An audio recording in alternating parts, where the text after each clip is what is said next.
وَإِن كَانَ أَصْحَابُ الْأَيْكَةِ لَظَالِمِينَ، اور ان یقیناً کانا تھے اصحاب الایکہ ایکہ والے لظالمین ظالم۔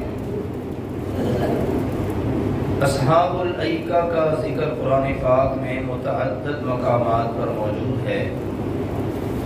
ایک اور ایکہ جو ہے یہ درختوں کے جھنڈ کو کہتے ہیں، یعنی ایسا ایریا کہ جس کے اندر بہت زیادہ درخت ہو۔ یہ مراد ہے سیدنا شعیب علیہ السلام کی قوم، جن کو اصحاب مدین بھی کہتے ہیں۔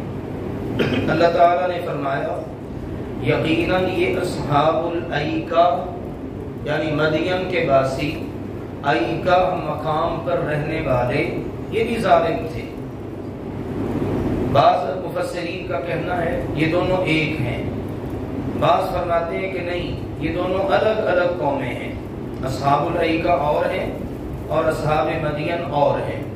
بعض کا کہنا ہے اصحاب مدین شہر میں رہنے والے تھے اور اصحاب ایکہ یہ دیہات گاؤں میں رہنے والے تھے، لیکن دونوں کی طرف اللہ کے رسول سیدنا شعیب علیہ السلام ہی اللہ کے رسول اور نبی بن کے تشریف لائے۔ یہ ظالم تھے۔ سب سے پہلا ظلم تو ان کے اندر شرک والا تھا، شرک کیا کرتے تھے۔ پھر دوسرا ظلم یہ تھا مالی معاملات میں انتہا درجے کے خائن، بددیانت، چور، اچکے، بلکہ ڈاکو تھے۔ راستے روک لینے اور لوگوں کو لوٹنا، یہ ان کے اندر ظلم تھا۔ تو اللہ کے نبی شعیب علیہ السلام نے آ کر ان کو دعوت دی، ان کو کہا اوفوا المکیال والمیزان لا تبخسوا الناس اشیاءهم لا تعثوا فی الارض مفسدین۔ مختلف دعوتیں پیش کی، ماپ تول پورا کرو، کمی نہ کرو، لوگوں کو ان کی چیزیں کم کر کے نہ دو، زمین میں فساد نہ مچاؤ، یہ ساری دعوت دی۔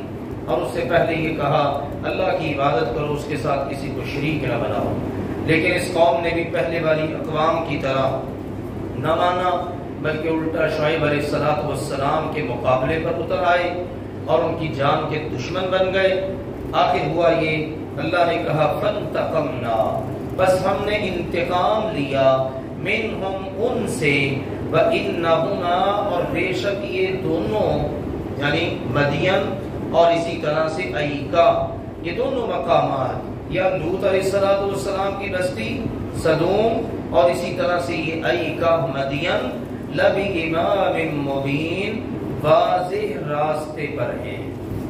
یعنی کوئی ایسا ایریا نہیں ہے جہاں سے کسی کا گزرنا ہوتا ہو، سرے راہ یہ بستیاں ہیں اور تم گزرتے ہوئے اپنی آنکھوں سے ان کو عبرت کا نشان بنے ہوتے دیکھتے ہو کہ کس طرح سے آج کھنڈرات موجود ہیں اور عذاب کے آثار موجود ہیں، لیکن وہاں پر مکینوں کا نام و نشان تک نہیں، وہ تاریخ کا ایک باب بن چکے ہیں۔ تو یہ اللہ تعالیٰ نے تیسرا واقعہ یہاں پر اس سورہ مبارکہ میں ان الفاظ میں ارشاد فرمایا۔ وَلَقَدْ كَذَّبَ، اور البتہ تحقیق جھٹلایا، اصحاب الحجر، ہجر والوں نے، ہجر کہتے ہیں پتھر، پتھروں سے اٹی ہوئی زمین، اردا گرد پتھر ہی پتھر ہیں اور درمیان میں یہ آبادی۔ اس آبادی کے لیے اہل علم نے ذکر کیا یہ مدائن صالح، جو اس وقت کا اس کا نام ہے نا وہ ہے العلا، مکانوں سے چند میل کے فاصلے پر ہے۔ ترکوں نے جس وقت سعودی عرب میں بچھائی تھی پٹری ریل ٹرین کے لیے، اس وقت انہوں نے یہاں پر اسٹیشن بھی باقاعدہ بنایا تھا، لیکن پھر وہاں کے علماء نے باقاعدہ ان کو نصیحت کی اور بتایا کہ ایسے ایریوں میں اسٹے نہیں کرنا چاہیے، رکنا نہیں چاہیے۔ اللہ کے نبی صلی اللہ علیہ وسلم کا فرمان ہے جب ایسے مقامات سے گزرو تو روتے ہوئے، گڑ گڑاتے ہوئے اور تیز تیز قدم اٹھا کر بس فوراً وہاں سے نکل جاؤ، ٹھیک ہے، اللہ تعالیٰ سے استغفار کرتے ہوئے، معافی مانگتے ہوئے۔ تو تم نے تو اسٹیشن بنا دیا، یہاں پر ریلوے اسٹیشن بن گیا ہے، اس لیے یہ اس کو چھوڑو۔ تو یہ شام اور مدینہ منورہ کے درمیان میں کر کے یہ آبادی ہے۔ خیبر سے تبوک کی طرف جائیں تب بھی کئی ایک راستے اس کو۔ اب یہاں پر قوم سمود آباد تھی، انہوں نے کیا کیا، انہوں نے کہا اچھا جو قوم عاد تھی نا، اس کو تو بڑی تیز آندھی اور تیز چلنے والی ہوا اس نے ان کو پٹک پٹک کے پھینکا، جیسا کہ اللہ نے قرآن پاک میں ذکر کیا ہے، وہ ان کو اٹھاتی زمین سے اوپر لے جاتی اور سر کے بل گراتی، منکا ٹوٹتا اور گرے پڑے ہوتے۔ اللہ نے کہا اس طرح سے کأنہم اعجاز نخل خاویہ، قوم عاد کے لوگ اتنے لمبے لمبے ان کے قد تھے ظالموں کے، اللہ نے کہا اس طرح گرے پڑے تھے جیسے کھجور کے کھوکھلے تنے ہوتے ہیں۔ تو انہوں نے کہا اچھا ان کو تو ہوا نے آ لیا، یہ طاقتور قوم تھی، انہوں نے ان پہاڑوں کے اندر بسیرا کیا اور پہاڑوں کو اپنے ہاتھوں سے کرید کرید کر بڑے عالی شان قسم کے انہوں نے محل بنا لیے، اتنے عالی شان قسم کے، اور اندر ہی اندر نہ جانے کتنی وہ کہتے ہیں گھمن کیریاں ہیں، اندر ہی اندر جناب سرنگیں اور پورے کا پورا ایک ماحول۔ تو انہوں نے سمجھا تھا کہ اب ہمیں کس نے پکڑنا ہے، لیکن اللہ تعالیٰ نے آگے بتا دیا ہے کہ ان کو بھی پکڑا۔ پکڑا کس طرح؟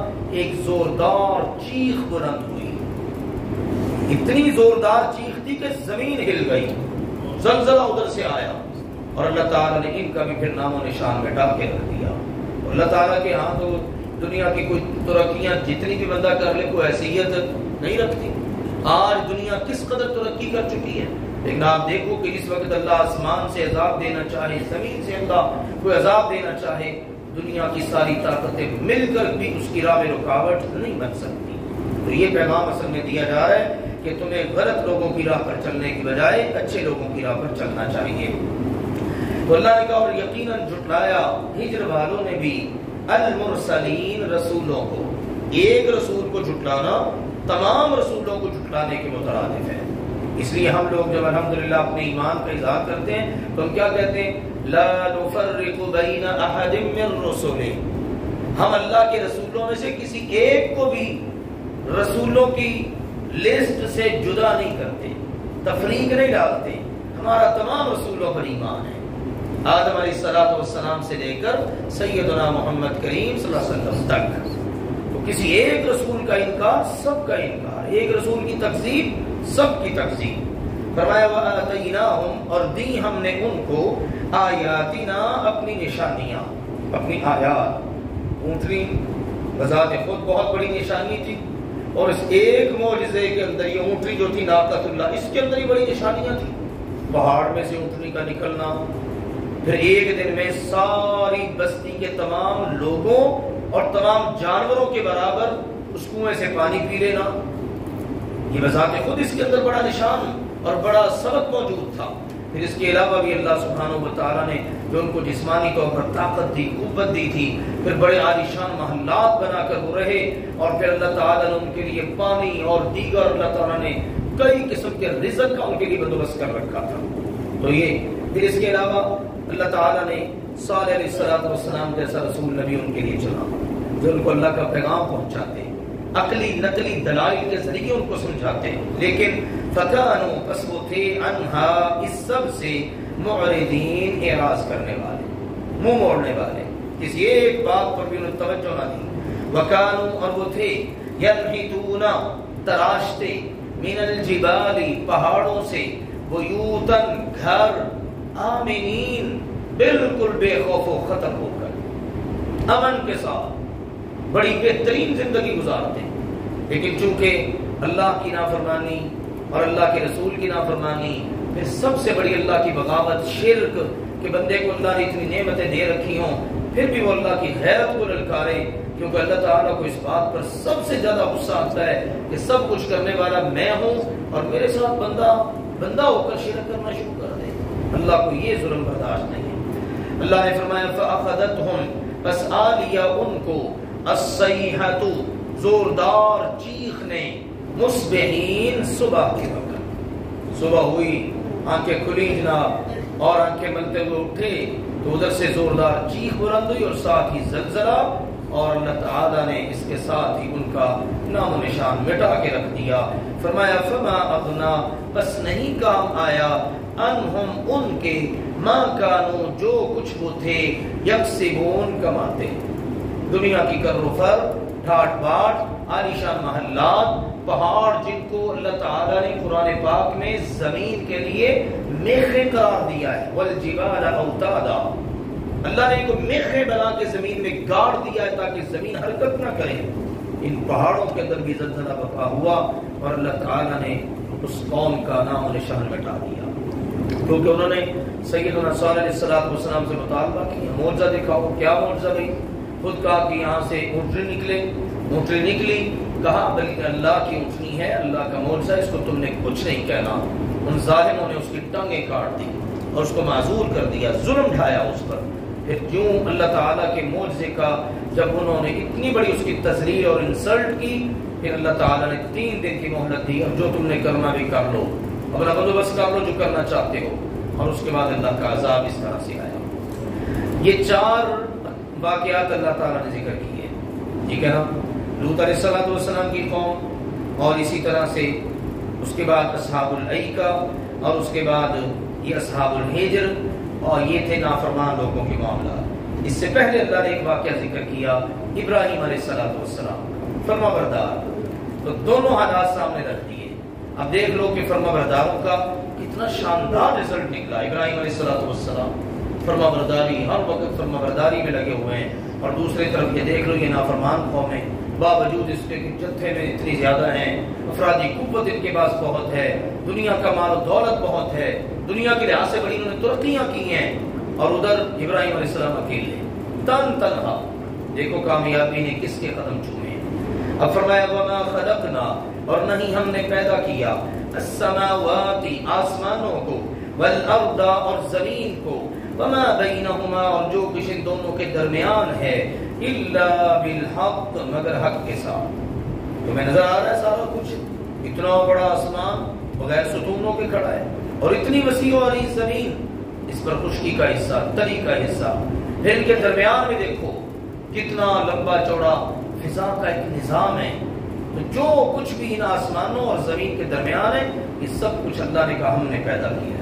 تو ان اقوام کے حالات واقعات ذکر کرنے کے بعد اب اپنی توحید کا اللہ نے پھر سے ذکر کیا، جیسے ہم نے شروع میں پڑھا تھا۔ اب چونکہ اس سورت کا اختتام ہے، اور انہی اسباب کو جو اختتام میں پڑھے تھے نا، اللہ نے ایک اور انداز میں ذکر کیا ہے۔ تو میسج کیا دیا؟ وَإِنَّ اور بے شک السَّاعَةَ قیامت لَآتِيَةٌ آنے والی ہے۔ دیکھو اتنی ساری قومیں گزر گئی ہیں، اور اب یہ قرآن والی قوم محمد مصطفیٰ صلی اللہ علیہ وسلم کی امت بس آخری امت ہے، اس کے بعد کوئی نبی رسول نہیں آنا۔ اس کے بعد کیا آنی ہے؟ قیامت۔ اور کل ما ہوا آت فہو قریب، جس نے آنا ہے نا وہ قریب ہی ہے، وقت گزرتے ہوئے پتہ نہیں چلتا۔ اس لیے اللہ نے کہا یقین جانو قیامت بالکل قریب ہے، آنے والی ہے۔ میرے پیغمبر فصفح، بس آپ درگزر کیجئے، الصفح الجمیل، خوبصورت طریقے سے درگزر کرنا، کیونکہ یہ سارے حالات واقعات سن کر بھی آپ کی قوم ماننے کے لیے تیار نہیں ہوتی، طرح طرح کی باتیں کرتی ہے۔ اس کلام کو جادوگر کا کلام کہتے ہیں، اس کلام کو اللہ کا کلام ماننے کے لیے تیار ہی نہیں ہے، اور آپ کو طرح طرح سے جھٹلاتے ہیں، تکذیب کرتے ہیں۔ تو آپ نے کیا کرنا ہے؟ درگزر سے کام لینا ہے، بہترین انداز میں درگزر کرتے چلے جائیے۔ اِنَّ بے شک ربک، آپ کا رب، ہوگا وہی الخلاق، بہت بہترین پیدا کرنے والا ہے، زبردست پیدا کرنے والا ہے، اس جیسا پیدا کرنے والا ہے ہی کوئی نہیں۔ العلیم، سب کچھ جاننے والا ہے، اس کو پتا میں نے کون سی مخلوق کہاں پر پیدا کی ہے، اب میری اس مخلوق کی کیا ضروریات ہیں۔ جس اللہ کے لیے یہ سب کرنا آسان ہے، اس کے لیے قیامت لانا اور قیامت کے دن ساری مخلوق کو دوبارہ پیدا کرنا مشکل نہیں ہے۔ یہ ہے پیغام جو یہاں دیا ہے۔ اللہ تعالی ہم سب کو قرآن و سنت کا فہم عطا فرمائے۔ وَإِن كَانَ أَصْحَابُ الْأَيْكَةِ لَظَالِمِينَ، اور یقیناً ایکہ والے بھی ظالم تھے۔ فَانْتَقَمْنَا مِنْهُمْ، پس ہم نے ان سے انتقام لیا۔ وَإِنَّهُمَا لَبِإِمَامٍ مُبِينٍ، اور یقیناً یہ دونوں بستیاں کھلم کھلی واضح راہ پر تھیں۔ وَلَقَدْ كَذَّبَ أَصْحَابُ الْحِجْرِ الْمُرْسَلِينَ، اور البتہ تحقیق ہجر والوں نے بھی رسولوں کو جھٹلایا۔ وَآتَيْنَاهُمْ آيَاتِنَا، اور ہم نے انہیں اپنی آیات دی، نشانیاں معجزات دیے۔ فَكَانُوا عَنْهَا مُعْرِضِينَ، پس وہ ان سے اعراض کرنے والے تھے۔ وَكَانُوا يَنْحِتُونَ مِنَ الْجِبَالِ بُيُوتًا آمِنِينَ، اور وہ پہاڑوں سے بڑے عالی شان گھر بنا کر تراش کر امن سے رہنے والے تھے۔ فَأَخَذَتْهُمُ الصَّيْحَةُ مُصْبِحِينَ، بس ان کو صبح صبح زوردار چیخ آواز نے آ دیا فما اغنى عنهم ما كانوا يكسبون، جو کچھ وہ کمایا کرتے تھے وہ ان کے کچھ بھی کام نہ آیا. وما خلقنا السماوات والارض وما بينهما الا بالحق، اور ہم نے آسمانوں اور زمین کو اور جو کچھ ان کے درمیان ہے سب کو حق پیدا کیا ہے. وان الساعة لآتية، اور یقیناً قیامت آنے والی ہے. فاصفح الصفح الجمیل، بس آپ بہترین انداز میں درگزر کرتے رہیے. ان ربک هو الخلاق العلیم، یقیناً آپ کا رب ہی بہت بہترین پیدا کرنے والا، ہر چیز کو خوب جاننے والا ہے. سبحانک اللہم و بحمدک، اشہد ان لا الہ الا انت، استغفرک و اتوب